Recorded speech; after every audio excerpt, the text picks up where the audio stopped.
Quel est ton parcours professionnel et scolaire? J'ai passé mon baccalauréat en 2009, donc un baccalauréat littéraire, après quoi je suis rentrée à l'université en licence information et communication. J'ai ensuite poursuivi en master, donc pendant 1 an, pour devenir journaliste. Le problème, c'est que je me suis rapidement rendu compte que le journalisme, c'était peut-être un petit peu restreint, donc j'ai voulu voir autre chose.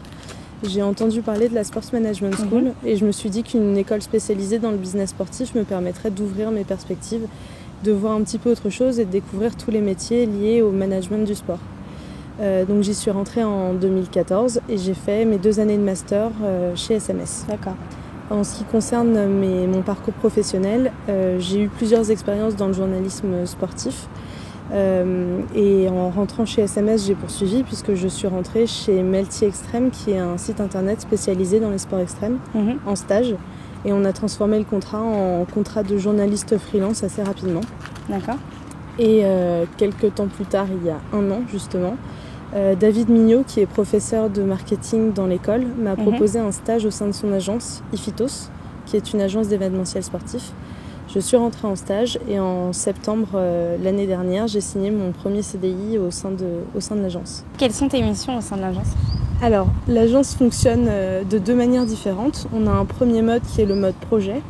Donc en fait, on a des clients qui viennent nous demander de produire des événements. D'accord. Et dans ce cadre-là, on est appelé à gérer de la communication, de la logistique ou alors de la gestion de parcours.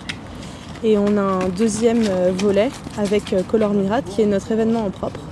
C'est surtout là-dessus que je travaille.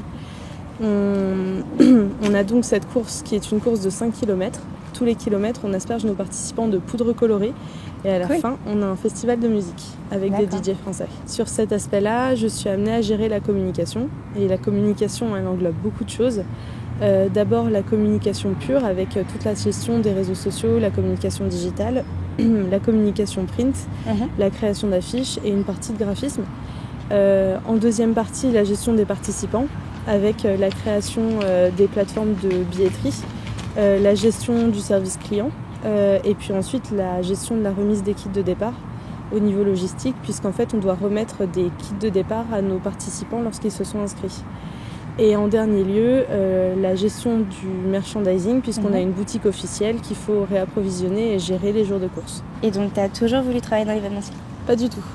Comme je l'ai dit au départ, je voulais être journaliste et l'événementiel sportif, c'était pas forcément un domaine qui m'intéressait. Mais c'est vrai qu'en rentrant dans l'agence chez Iphitos, je me suis rendu compte que ça demandait une bonne capacité d'adaptation, la possibilité et l'envie de se déplacer régulièrement, de voir de nouvelles choses et de toucher un petit peu à tout. Et c'est vrai que finalement, c'est quelque chose qui me plaît beaucoup. Est-ce que tu penses que grâce à SMS, tu as pu acquérir de nouvelles expériences? Oui, complètement, puisqu'en fait, les 2 stages que j'ai eus, qui se sont tous les 2 transformés en activité professionnelle, je les ai eus grâce à SMS. Melty Extreme, c'était grâce à un ancien étudiant, et Iphitos, c'est grâce à David Mignot. Et comment tu vois ton avenir professionnel? Alors, je ne sais pas exactement. Peut-être dans l'événementiel, certainement à l'étranger, mais forcément dans les sports extrêmes. D'accord, ok. Merci beaucoup. De rien.